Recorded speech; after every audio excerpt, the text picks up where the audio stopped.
Shane from RK, and we have just finished the build of the 12 pound, 15 pound max rkdrums everything kit in a 55,000 BTU Next grill.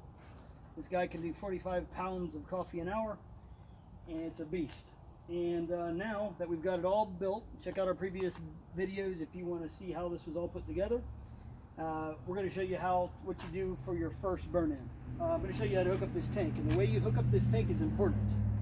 If you turn these valves on, we're going to do our burn-in now, by the way, which is about a 30-minute burn-in. It's going to burn all the oils off of the drum, and it's going to kind of temper all the metal together. If you have any of these valves turned on, there's a safety feature in the tank, in the regulator, that if you hook it up, come over and hook it up.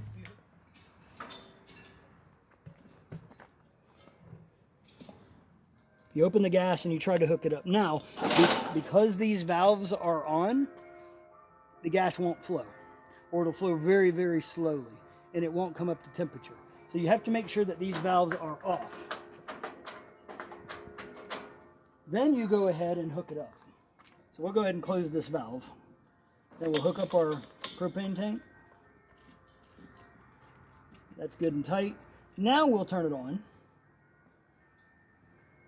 Now at this point, we're ready to open our gas valves. If you do it the wrong way, if you have the valve open and you hook this all up and some gas is leaking out before you start, you have to disconnect everything and reset, and then it'll burn again. So now at this point, we'll put this back in, and we're ready to do our burn-in. So what we want to do here is about a 30-minute burn-in, kind of tempering everything together. I'm going to turn the gas knobs on, and we've got fire. I'm going to go ahead and turn on my roaster. I can already feel it getting hot. We're going to close it out, and we're going to watch this temperature come up.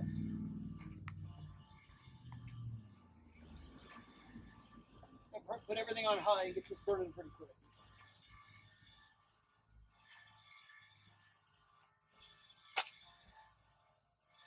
Now, come around back over here. I want to show you something.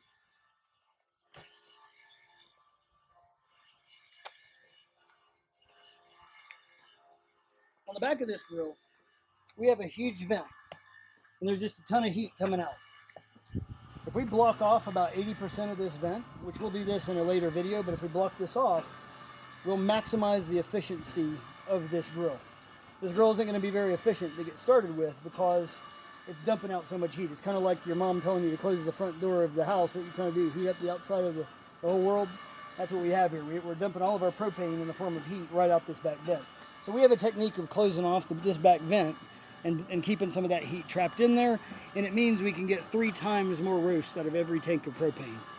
So with that, we're going to come back to though, and we're just still doing our burn-in for now. We're going to go ahead and let this settle in. We're now crossing 350 degrees. We're going to go up to about 500 degrees, and then we're just going to let it cook for a while, about 30 minutes, and then we'll come back and we'll see where things are at. There's one thing that you have to do though. After the 30 minutes, you want to go back through the whole roaster, and tighten every nut and every bolt in the whole thing. Otherwise, on roast number 2 or roast number 3, you're going to have something come loose, and then you're not going to be too happy. So once you come back through this retightening, you're good to roast for the long haul. You might want to do the rear sheet metal mod. There's a guide on our website on how to do that. We'll show you in a quick video technique we can use for that. So we're going to wait till this climbs to 500. And then we're going to dial our valves back a little bit and just let it coast for about 30 minutes. And then we're going to go back through and retighten everything, and we'll be ready to roast.